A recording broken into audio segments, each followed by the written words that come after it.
मैं आज जिन संतों की मैं सेवा करता हूँ, जिन संतों के हमारे पूर्वज सेवा किया करते थे,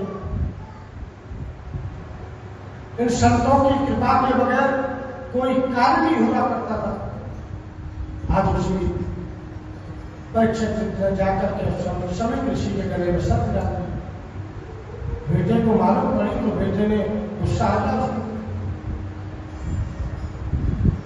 पिता के गले में सत्य मरा हुआ डाला है, और जिसने भी डाला होगा चाहे वो कोई भी हो, सातवें दिन यही सर्प उसको डस लेगा। सातवें दिन ऐसा भाई श्राप दिया, और ऐसा भाई जब श्राप दिया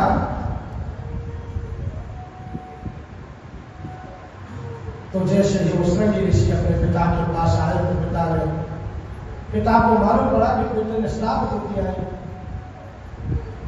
और श्राप दिया तो भाई श्राप में टल नहीं सकता, अटल है। देखो जीवन में कभी साधु संत ब्राह्मण और भक्ति को हो सके तो राम राम राधे राधे करके ही निकल जाना अच्छा है।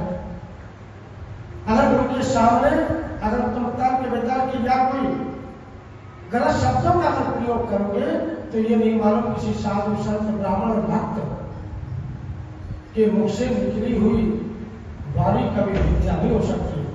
टाइम जरूर लग सकता है पर असत्य नहीं हो सकती, सत्य होकर के रहती है। इसलिए किसी भी साधु संत ब्राह्मण के पास भक्त के पास जाओ तो वह हरी चर्चा करो, जिससे हरी चर्चा करने से अपने आप को भी पुण्य मिलता है और बीच में कोई खटास नहीं आती। महाराज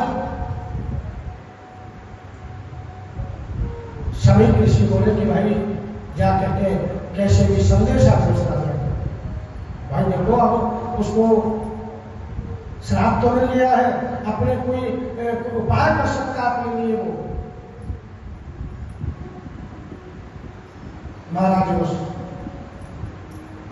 एक संत को भेजा, संत ने जाकर के राजा परीक्षित से कहा तो राजा परीक्षित वैसे मालूम तो पड़ गया था जैसे वो जरासंध का जो मुकुट था, पाप का जो मुकुट था, उसका जैसे मुकुट उतारा तो एकदम उसको ज्ञान हो गया। तेरे आज क्या कर दिया, तूने तो बहुत ही गलत कार्य किया। तूने संत के गले में मरा हुआ सर्प रख दिया, इसका परिणाम क्या होगा? तो बहुत भयंकर परिणाम निकलना इसका। अपनी पत्नी को बताया, पत्नी से कहा कि देवी आज मेरे आज हाथों से इतना गलत कार्य हो गया,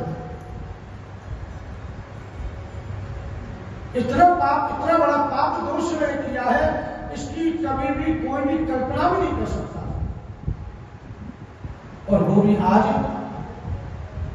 पांडवों के परिवार में, जिनके पिता दादा परदादाओं ने महाराज ऐसे ऐसे राजसी यज्ञ किए, ऐसे ऐसे धर्म के कार्य किए,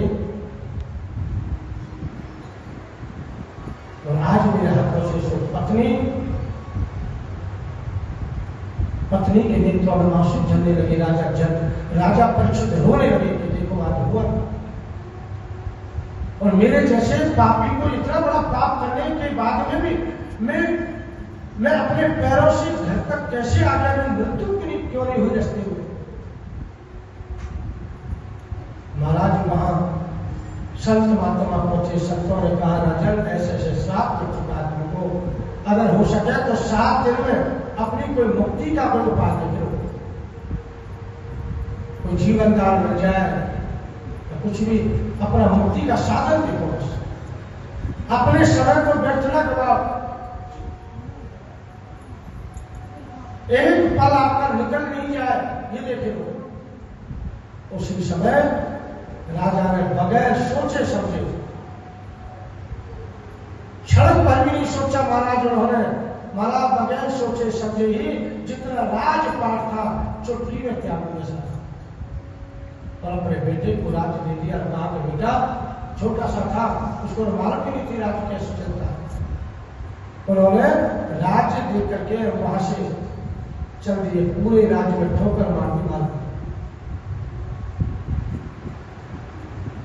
इसको बोलते भक्ति, इसको बोलते भगवान से मिलन की